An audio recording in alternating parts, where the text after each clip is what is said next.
괜찮아요. 72의 남자가 손을 뻗습니다. 56의 여자는 피하지 않습니다. 오후 햇살이 쏟아지는 거실, 단둘이 남은 집, 그리고 마침내 입맞춤이 닿았습니다. 12년을 함께 지내온 주인과 가정부, 가족처럼 가까웠지만 결코 넘어서는 안 될 경계가 있었습니다. 그런데 그날 모든 것이 무너졌습니다. 이 나이에 이런 마음이 생길 줄은 몰랐어요.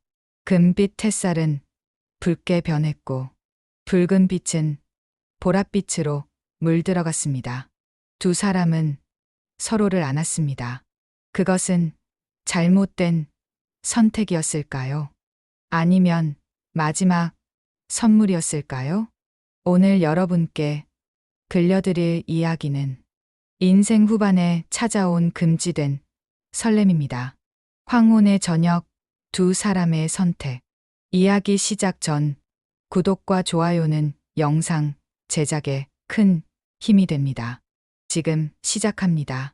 서울 근교의 언덕 위에는 시간이 켜켜이 쌓인 대저택 하나가 자리하고 있었다. 붉은 벽돌과 검은 기와가 어우러진 그 집은 40년이 넘는 세월을 품고 있었고 그만큼의 이야기를 간직한 채 조용히 숨쉬고 있었다. 저택의 주인은 정도현, 72의 기업인이었다. 젊은 시절 맨손으로 일군 회사를 중견기업으로 키워낸 사람. 지금은 은퇴했지만 여전히 단단한 체격과 날카로운 눈빛을 지니고 있었다. 그의 곁에는 아내 윤영옥 여사가 있었다. 40년이 넘는 세월을 함께한 동반자였지만 세월은 두 사람 사이에도 어떤 간극을 만들어 놓았다. 그리고 그 집에는 또 한 사람이 있었다. 이선미.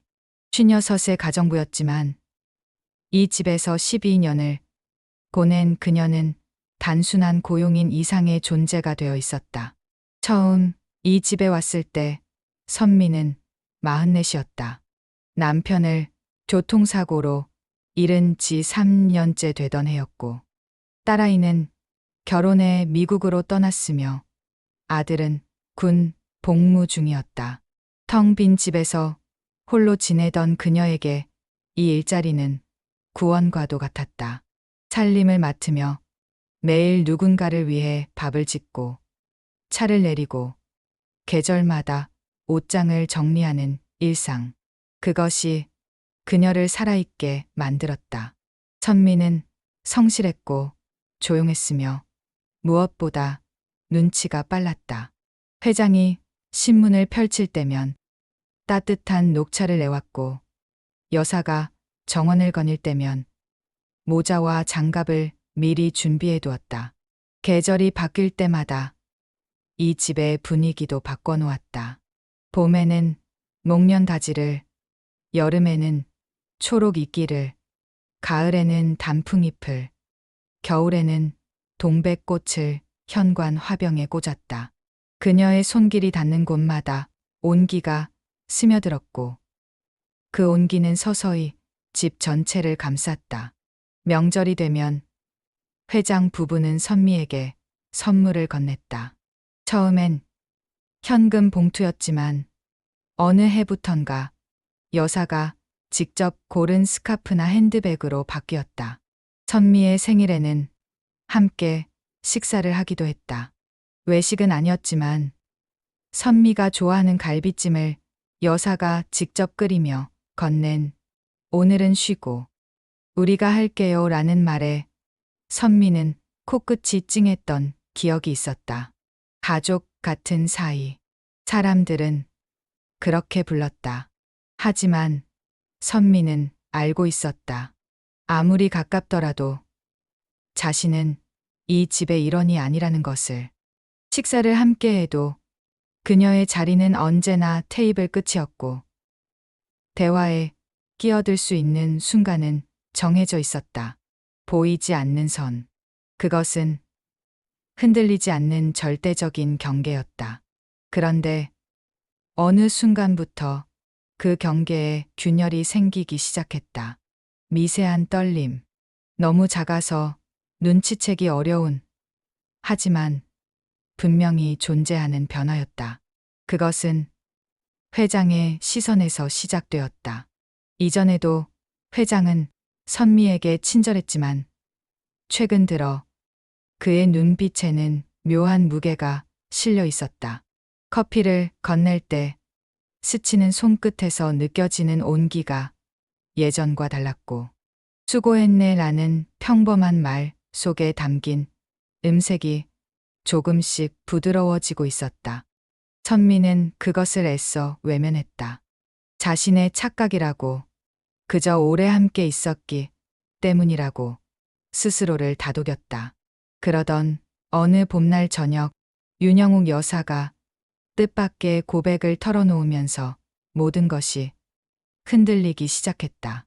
싱크대 앞에 앉아 찻잔을 들고 있던 여사의 어깨가 유난히 처져 보이던 날이었다. 선미가 설거지를 하는 동안 여사는 한참을 말없이 앉아 있다가 마치 혼잣말처럼 낮은 목소리로 말을 꺼냈다. 선미 씨, 네, 여사님. 사실 요즘 남편하고 사는 게 좀 버거워. 선미의 손이 멈췄다. 그녀는 조심스럽게 고개를 돌려 여사를 바라보았다. 여사는 찻잔을 꼭 쥔 채 시선을 창밖으로 향하고 있었다. 저녁 노을이 그녀의 옆 얼굴을 붉게 물들이고 있었다. 나이가 들면 서로 다 그렇게 되는 줄 알았는데 저 사람은 여전히 너무 정정해. 나한텐 점점 버거워지는데 말이야. 40년 넘게 함께한 부부의 고백. 그것은 지극히 사적이고 은밀한 영역의 이야기였고, 선미로서는 어떻게 반응해야 할지 알 수 없는 고백이었다. 그녀는 그저 고개를 끄덕이며 많이 힘드시겠어요 라고만 답할 수 있었다. 여사는 쓸쓸하게 웃었다.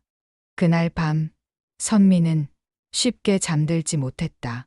여사의 말이 머릿속을 맴돌았고, 그와 동시에 오랫동안 잊고 지냈던 어떤 감정이 가슴 한쪽에서 꿈틀거리기 시작했다. 그것은 여자로서의 자신, 아내로서의 기억, 그리고 한 사람으로서의 욕망이었다. 다음 날 아침, 선미는 평소처럼 커피를 내려 회장에게 건넸다. 그런데 이상했다. 회장의 어깨가 유난히 단단해 보였고, 목소리가 이상할 정도로 낮고 깊게 들렸다. 선미 씨, 오늘따라 커피 향이 좋네. 평소라면 웃어 넘겼을 말이었다. 하지만 그날은 심장이 뛰었다. 선미는 당황한 듯 황급히 고개를 숙이고 부엌으로 돌아갔다. 그리고 그 순간 깨달았다. 경계가 흔들리고 있다는 것을. 그리고 자신도 모르게 그 흔들림에 몸을 맡기고 있다는 것을. 그날 밤 선미는 잠을 이룰 수 없었다. 침대에 누워 천장을 바라보며 여사의 말을 되새겼다. 나이가 들면 서로 다 그렇게 되는 줄 알았는데, 그 문장이 귓가에 맴돌았고 그 뒤를 이어 떠오르는 것은 회장의 모습이었다. 72의 나이에도 여전히 고든 자세로 신문을 읽는 뒷모습. 산책을 나갈 때 흔들림 없이 걷는 발걸음. 무언가를 응시할 때 번득이는 눈빛. 그는 분명 노인이었지만 동시에 노인이 아니었다. 선미는 이불을 끌어올리며 눈을 감았다. 하지만 어둠 속에서 더 선명해지는 것은 자신의 심장 소리였다. 쿵, 쿵. 규칙적이지만 조금 빠른 박동. 그것은 오랫동안 잊고 있던 리듬이었다. 남편이 세상을 떠난 뒤로 선미는 스스로를 여자가 아닌 어머니로 아내가 아닌 생존자로 규정해왔다. 감정은 사치였고 설렘은 불필요한 것이었다. 그런데 지금 마치 봄날 얼음이 녹듯 그녀 안에서 무언가가 깨어나고 있었다. 다음 날 아침 선미는 평소보다 일찍 일어났다. 거울 앞에 섰을 때 비친 자신의 얼굴이 낯설게 느껴졌다. 56, 결코 젊지 않은 나이였지만 그렇다고 늙었다고 할 수도 없는 애매한 시간. 선미는 서랍에서 오래전에 사놓고 한 번도 쓰지 않은 립스틱을 꺼냈다. 연한 핑크빛이었다. 입술에 바르고 나니 얼굴 전체가 환해 보였다. 그녀는 황급히 휴지로 닦아냈지만 마음 한편에서는 아쉬움이 남았다. 아침 식사를 준비하는 동안 회장이 식당으로 내려왔다. 평소와 다름없는 모습이었지만 선미의 눈에는 모든 것이 다르게 보였다. 와이셔츠를 입은 어깨의 윤곽, 신문을 펼칠 때 드러나는 손목의 힘줄, 커피를 마실 때 움직이는 녹의 선. 선미는 고개를 돌렸다. 이런 시선이 잘못되었다는 것을 알면서도 시선을 거두는 것이 쉽지 않았다. 선미 씨, 오늘 날씨가 좋네요. 네, 회장님, 오후에 산책 나가시겠어요? 그래야겠어요. 요즘 집에만 있으니 몸이 굳는 것 같아. 짧은 대화였지만 선미는 그 안에서 묘한 울림을 느꼈다. 회장의 목소리가 평소보다 부드럽게 들렸고 자신을 바라보는 시선이 조금 더 오래 머무는 것 같았다. 착각일까? 선미는 스스로에게 물었지만 대답은 돌아오지 않았다. 며칠이 지나는 동안 여사의 표정은 점점 어두워졌다. 그녀는 예전보다 말수가 줄었고 회장과의 대화도 최소한으로 줄어들었다. 저녁 식사 시간이면 식탁에는 침묵만이 흘렀다. 선미는 그 침묵 속에서 불편함을 느꼈지만 동시에 이상한 긴장감도 함께 느꼈다. 마치 무언가가 곧 터질 것 같은 공기가 팽팽하게 당겨진 듯한 느낌이었다. 어느 날 저녁 여사가 친구들과의 여행 계획을 꺼냈다. 지중해 크루즈 여행이었다. 한 달 가까이 집을 비우는 일정이었다. 회장은 별다른 반응 없이 고개를 끄덕였고 여사는 안도하는 듯한 표정을 지었다. 그리고 그날 밤 선미는 자신의 방에서 이상한 감정에 사로잡혔다. 여사가 떠나면 집에는 회장과 자신만 남게 된다는 사실. 그 생각만으로도 가슴이 두근거렸다. 출발 전날 여사는 선미를 불렀다. 그녀의 눈빛은 평소와 달리 날카로웠다. 선미 씨, 제가 없는 동안 잘 부탁해요. 당연하죠, 여사님. 걱정 마세요. 회장님은 건강하시지만 외로움을 잘 타시는 분이에요. 잘 챙겨주세요. 그 말 속에는 여러 겹의 의미가 담겨 있었다. 선미는 고개를 숙이며 대답했지만 여사의 시선이 자신을 관통하는 것 같아 불편했다. 혹시 알고 있는 걸까? 아직 아무 일도 일어나지 않았는데 벌써 눈치챈 걸까?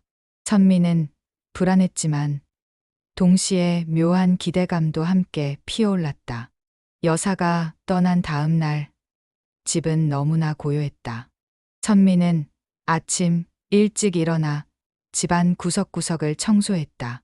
먼지 하나 없이 깨끗해진 거실, 햇살이 쏟아지는 창가, 잘 정돈된 소파.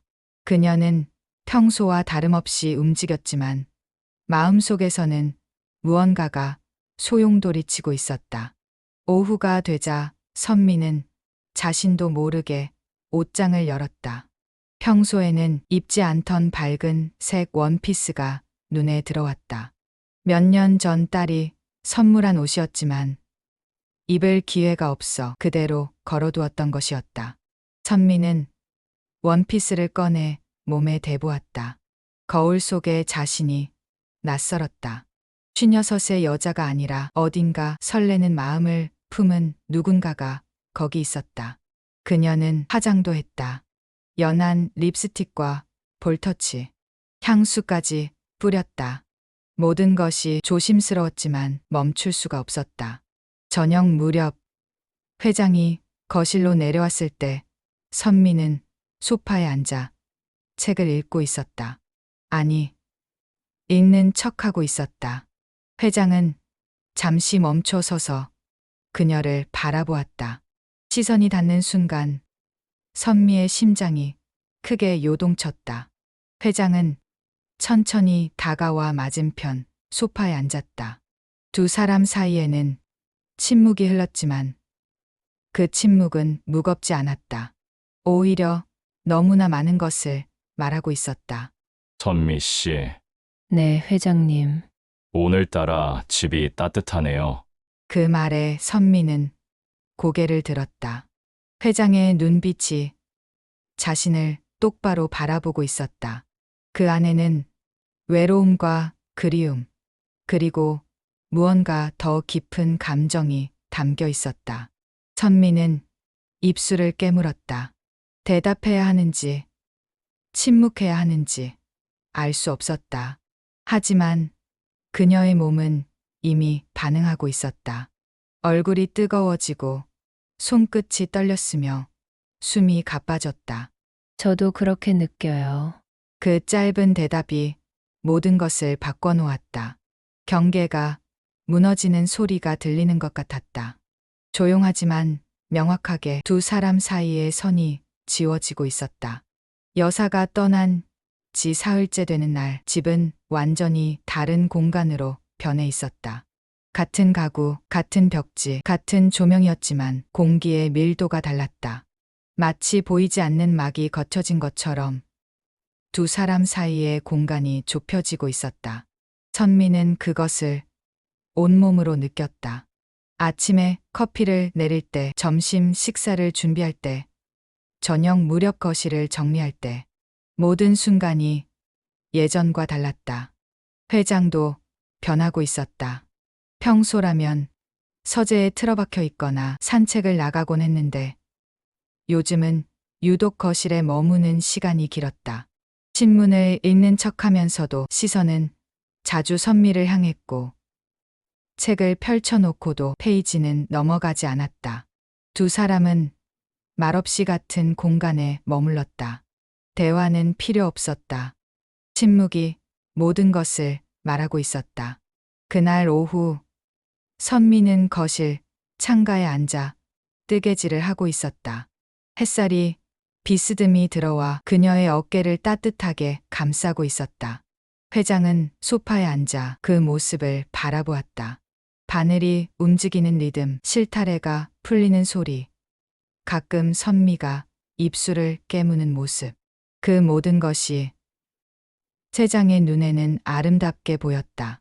언제부터였을까? 이 여자를 이렇게 바라보게 된 것이. 회장은 스스로에게 물었지만 명확한 답은 없었다. 다만 어느 순간부터 선미의 존재가 공기처럼, 햇살처럼 없어서는 안 될 무언가가 되어 있었다. 선미 씨, 회장이 조용히 불렀다. 선미는 손을 멈추고 고개를 들었다. 그녀의 눈동자에 오후의 빛이 반짝였다. 네, 회장님. 이 집이 당신 덕분에 이렇게 따뜻한 것 같아요. 그 말에 선미는 잠시 숨을 멈췄다. 따뜻하다는 말. 그것은 단순한 감사가 아니었다. 그 안에는 훨씬 더 많은 것이 담겨 있었다. 외로움, 그리움, 그리고 무언가를 갈구하는 마음. 선미는 뜨개질 바늘을 내려놓았다. 저야말로 회장님 덕분에 이렇게 살고 있어요. 두 사람의 시선이 마주쳤다. 그 순간 시간이 멈춘 것 같았다. 오후 햇살이 거실을 금빛으로 물들이고 먼지 입자들이 천천히 떠다니고 시계 소리만이 규칙적으로 똑딱거렸다. 회장은 천천히 일어나 선미에게 다가왔다. 그의 발걸음은 조심스러웠지만 확신에 차 있었다. 선미는 움직이지 않았다. 피할 수도 있었지만 피하고 싶지 않았다. 회장은 선미 앞에 섰다.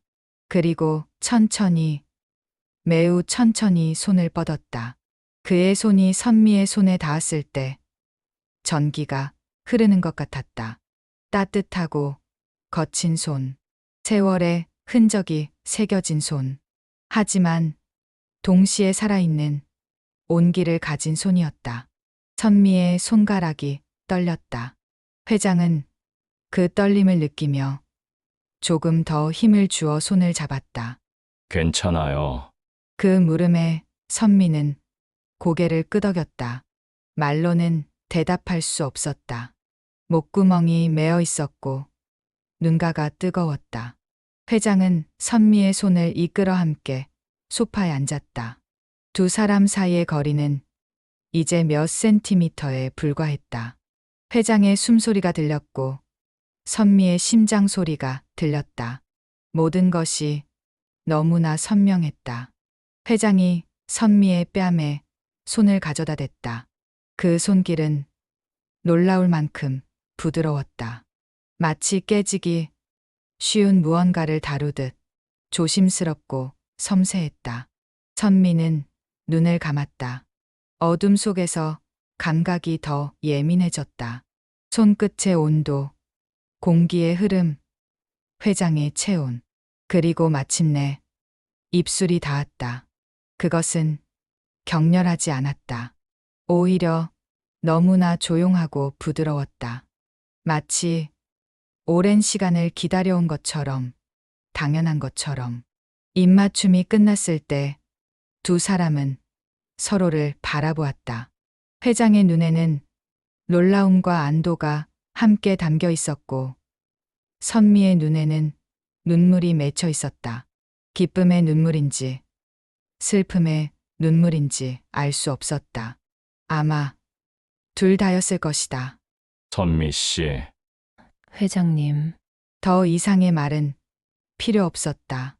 회장은 선미를 안았고 선미는 그 품에 안겼다. 오랜 세월 잊고 살았던 감각이 되살아났다. 여자로서의 자신, 한 사람으로서의 욕망, 그리고 살아있다는 증거. 선미는 회장의 가슴에 얼굴을 묻었다. 그의 심장 소리가 들렸다.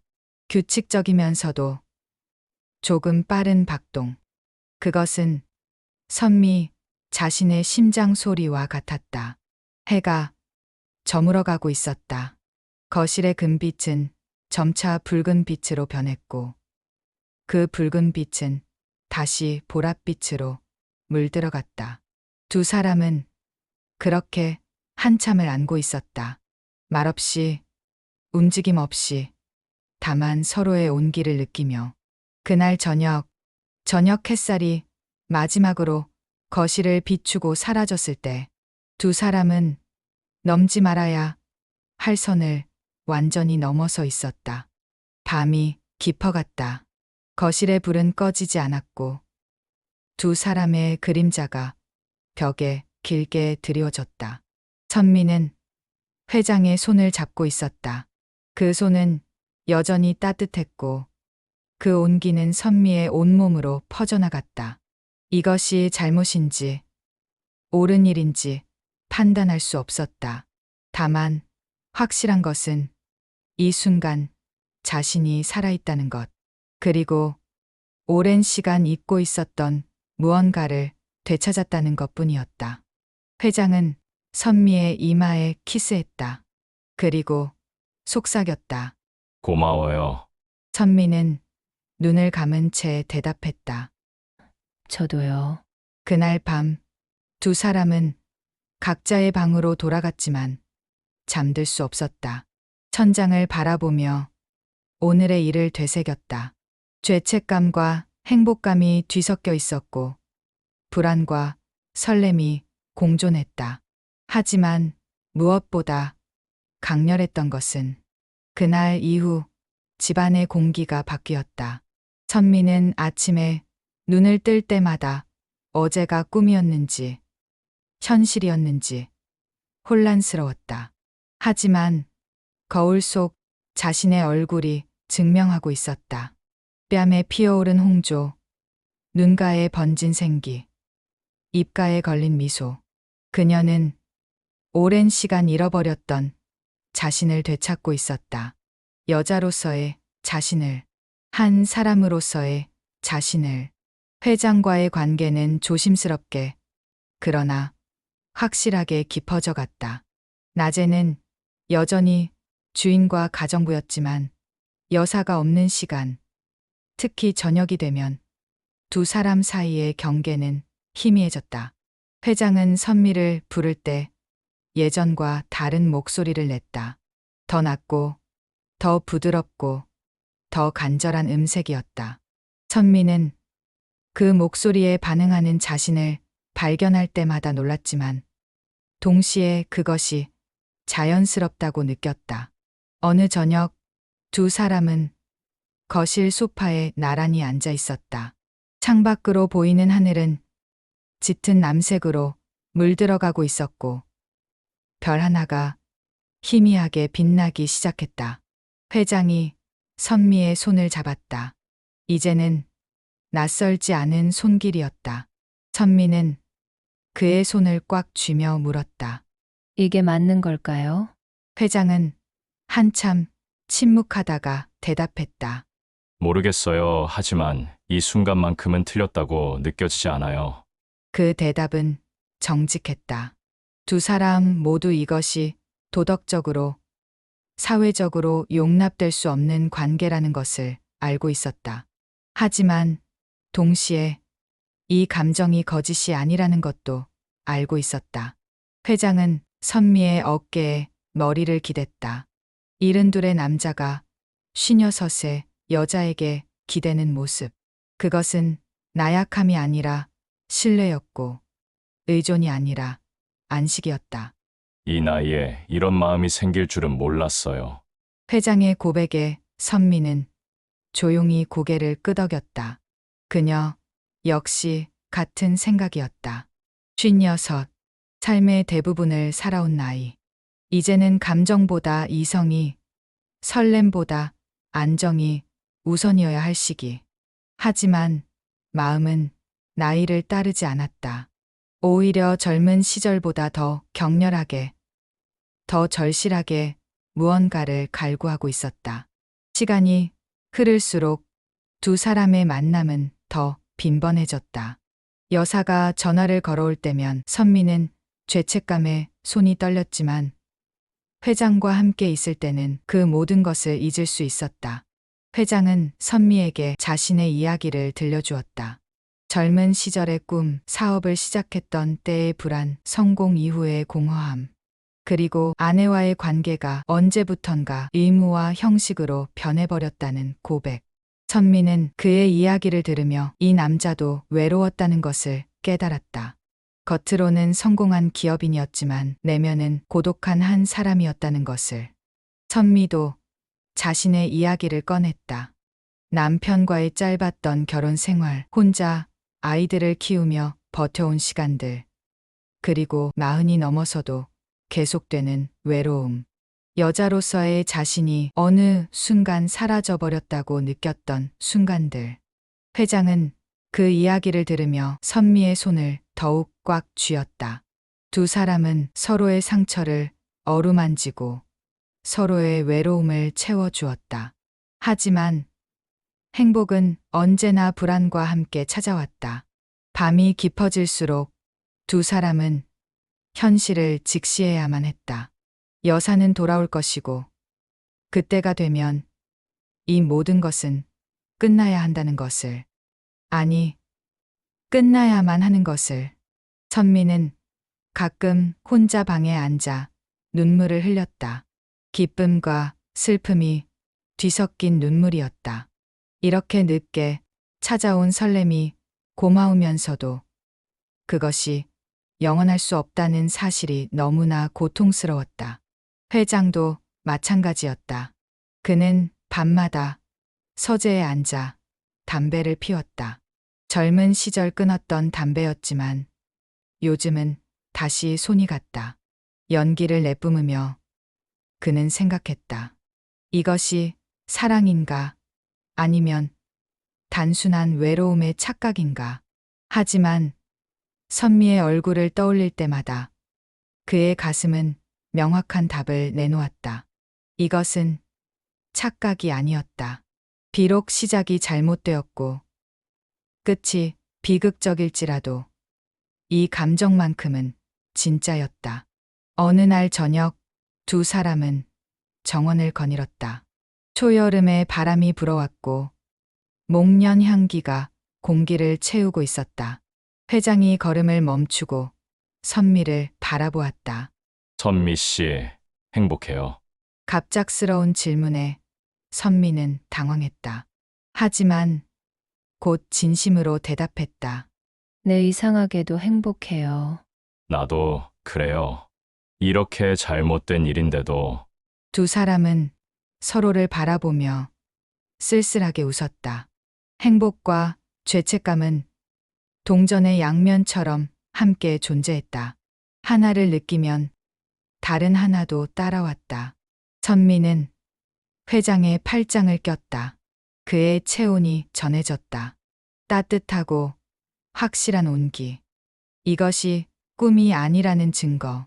하지만 집안의 공기는 서서히 변하기 시작했다. 여사가 돌아오는 날이 가까워지면서 두 사람 사이에는 말하지 않은 불안이 커져갔다. 선미는 거울을 볼 때마다 자신의 얼굴이 낯설었다. 너무 밝아져 있었다. 여사가 돌아오면 눈치챌 것이다. 이 변화를, 이 빛을. 회장도 평소와 달리 초조해 보였다. 전화를 받을 때마다 목소리가 경직되었고 창밖을 바라보는 시간이 길어졌다. 그리고 마침내 집안의 분위기가 이상하다는 것을 감지하는 사람이 나타났다. 여사였다. 여행에서 예정보다 일주일 일찍 돌아온 그녀는 현관문을 열고 들어서는 순간 무언가를 느꼈다. 여사가 돌아온 날 집안의 공기는 순식간에 얼어붙었다. 현관에 놓인 여행 가방, 복도에 울리는 발소리, 거실로 들어서는 여사의 뒷모습. 모든 것이 평범했지만 선미는 본능적으로 알아챘다. 무언가가 틀어지기 시작했다는 것을. 여사는 짐을 내려놓고 천천히 집안을 둘러보았다. 아무것도 바뀌지 않았다. 가구는 제자리에 있었고 창문은 깨끗했으며 공기는 은은한 꽃향기로 가득했다. 하지만 여사의 눈빛은 날카로웠다. 집 분위기가 좀 달라진 것 같네요. 선미는 등 뒤로 식은땀이 흐르는 것을 느꼈다. 회장은 소파에 앉아 신문을 펼쳤지만 손끝이 미세하게 떨리고 있었다. 여사는 두 사람을 번갈아 바라보았다. 그 시선은 의심이라기보다 확인에 가까웠다. 마치 이미 알고 있지만 인정하고 싶지 않은 무언가를 애써 외면하려는 듯한 눈빛이었다. 여행은 어땠어? 회장의 질문은 지나치게 평온했다. 오히려 그 평온함이 부자연스러웠다. 여사는 잠시 침묵하다가 대답했다. 좋았어요. 그런데 집이 그리웠네요. 그 말 속에는 여러 겹의 의미가 숨어 있었다. 선미는 고개를 숙이고 부엌으로 향했다. 차를 준비하는 동안 손이 떨렸다. 찻잔이 부딪히는 소리가 유난히 크게 들렸다. 거실에서는 세장과 여사의 대화가 이어졌지만 그 대화는 표면적이고 형식적이었다. 날씨 이야기, 여행지 이야기, 이웃 소식, 중요하지 않은 것들로 채워진 시간이었다. 그날 저녁 식탁에는 침묵만이 흘렀다. 선미가 차린 저녁 식사는 완벽했지만 아무도 제대로 먹지 못했다. 회장은 계속해서 물을 마셨고 여사는 음식을 이리저리 옮기기만 했다. 선미는 주방에 서서 그 광경을 지켜보았다. 가슴이 조여왔다. 이 평화로운 일상이, 이 익숙한 풍경이 곧 무너질 것만 같았다. 며칠이 지나면서 여사의 태도는 점점 더 날카로워졌다.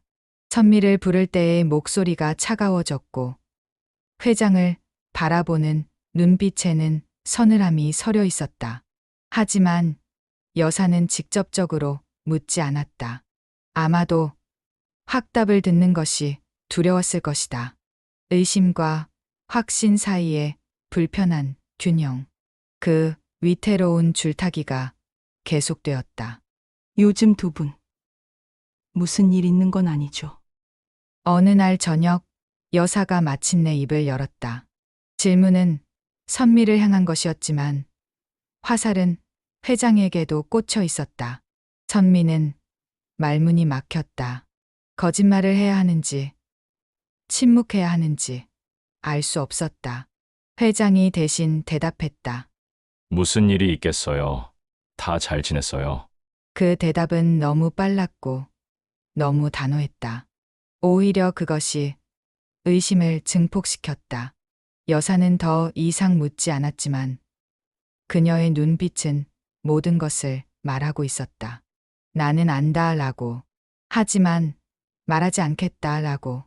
그날 밤 회장은 선미를 서재로 불렀다. 밤 11시가 넘은 시각이었다. 서재 문을 닫고 회장은 창밖을 바라보며 한참을 서 있었다. 선미는 그의 뒷모습을 바라보며 기다렸다. 어깨가 축 처져 있었다. 72의 나이가 처음으로 무겁게 느껴지는 순간이었다. 선미 씨, 네, 회장님. 이제 그만해야 할 것 같아요. 그 말에 선미의 가슴이 철렁 내려앉았다. 예상했던 말이었지만 실제로 듣는 것은 달랐다. 회장이 천천히 돌아섰다. 그의 눈가에는 피로가 짙게 서려 있었다. 당신도 나도 더 이상 이렇게는 안 돼요. 다치기 전에 멈춰야 해요. 선미는 고개를 숙였다. 눈물이 핑 돌았지만 흘리지 않으려 애썼다. 회장의 말이 옳다는 것을 알고 있었다. 이 관계는 시작부터 잘못되었고 계속될 수 없는 것이었다. 하지만 마음 한편에서는 부정하고 싶었다. 조금만 더, 단 며칠만이라도 더 이 행복을 붙잡고 싶었다. 알아요. 선미의 대답은 작고 떨렸다. 회장은 그녀에게 다가와 마지막으로 손을 잡았다. 그 손은 여전히 따뜻했지만 동시에 이별의 차가움도 함께 전해졌다. 이 순간을 잊지 못할 거예요. 저도요 하지만 이게 맞는 선택이에요. 두 사람은 한참을 그렇게 손을 잡고 서 있었다. 시계 초침 소리만이 정적을 깼다. 그리고 마침내 회장이 선미의 손을 놓았다. 그 순간 무언가가 완전히 끝났다는 것을 두 사람 모두 느꼈다. 선미는 고개를 숙인 채 서재를 나왔다. 복도를 걸어가는 동안 눈물이 흘러내렸지만 소리 내어 울지는 않았다. 자신의 방에 도착해서야 그녀는 침대에 몸을 던지고 조용히 흐느꼈다. 시간이 흘렀다. 선미는 다시 평범한 가정부로 돌아갔다. 아침에 일찍 일어나 집안을 정리하고 식사를 준비하고 저녁이 되면 조용히 자신의 방으로 물러났다. 회장도 예전의 모습으로 돌아갔다. 서재에 머무는 시간이 길어졌고 산책은 혼자 다녀왔으며 선미와의 대화는 필요한 것들로만 제한되었다. 여사는 아무것도 모른 척 일상을 이어갔다. 혹은 정말로 몰랐을지도 모른다. 어쩌면 알면서도 모른 척한 것일 수도 있었다. 진실은 중요하지 않았다. 중요한 것은 모두가 자기 자리로 돌아왔다는 것, 그리고 일상이 다시 평범하게 흘러간다는 것이었다. 하지만 선미의 마음 한편에는 여전히 그 기억이 남아 있었다. 짧았지만 강렬했던 봄날의 기억, 거실에 쏟아지던 햇살, 손을 잡았을 때의 온기, 포옹했을 때의 심장 소리. 그것은 죄였지만 동시에 선물이기도 했다. 인생 후반에 느낀 마지막 설렘, 여자로서 살아있음을 확인한 순간들. 가끔 회장과 눈이 마주칠 때가 있었다. 그럴 때마다 두 사람은 재빨리 시선을 피했지만 그 짧은 순간 안에 모든 것이 담겨 있었다. 미안함, 그리움, 감사함, 그리고 이별. 말하지 않아도 알 수 있는 감정들이었다. 계절이 바뀌었다. 봄이 가고 여름이 왔으며 여름이 지나 가을이 찾아왔다. 선미는 여전히 이 집에서 일했고 회장 부부는 여전히 이 집에 살았다. 표면적으로는 아무것도 변하지 않았다. 하지만 선미는 알고 있었다. 자신 안에 무언가가 영원히 바뀌었다는 것을. 그것은 후회가 아니라 경험이었고 상처가 아니라 기억이었다. 그리고 그 기억은 앞으로 남은 삶을 살아가는 동안 가슴 깊은 곳에서 조용히 빛날 것이었다. 이렇게 해서 두 사람의 짧은 봄은 끝이 났습니다. 회장은 다시 주인으로, 선미는 다시 가정부로 돌아갔습니다. 표면적으로는 아무것도 변하지 않은 것처럼 보였지만 두 사람의 마음속 깊은 곳에는 지울 수 없는 기억이 새겨져 있었습니다. 그것은 죄였을까요? 아니면 선물이었을까요? 쉽게 답할 수 없는 질문입니다. 우리는 누군가를 쉽게 판단하곤 합니다. 옳고 그름의 잣대로, 도덕과 윤리의 기준으로. 하지만 인간의 마음은 그렇게 단순하지 않습니다. 외로움은 나이를 가리지 않고, 욕망은 규칙을 따르지 않으며, 사랑은 때로 가장 예상치 못한 순간에 찾아옵니다. 선미에게 그 시간은 인생 후반에 느낀 마지막 설렘이었습니다. 자신이 여전히 여자라는 것을, 누군가에게 필요한 존재라는 것을 확인한 순간이었습니다. 회장에게 그 시간은 성공과 명예 뒤에 숨겨진 외로움을 위로받은 순간이었습니다. 두 사람 모두 잘못된 선택이라는 것을 알면서도 그 순간만큼은 진실했습니다. 여러분은 이 이야기를 어떻게 보셨나요? 용서할 수 없는 배신이라고 생각하시나요? 아니면 이해할 수 있는 인간의 약함이라고 보시나요? 댓글로 여러분의 생각을 들려주세요. 판단이 아닌 대화로 나눠주신다면 감사하겠습니다. 오늘도 이 이야기를 끝까지 들어주셔서 고맙습니다. 구독과 좋아요는 더 좋은 이야기를 만드는 힘이 됩니다. 시청해 주셔서 감사합니다.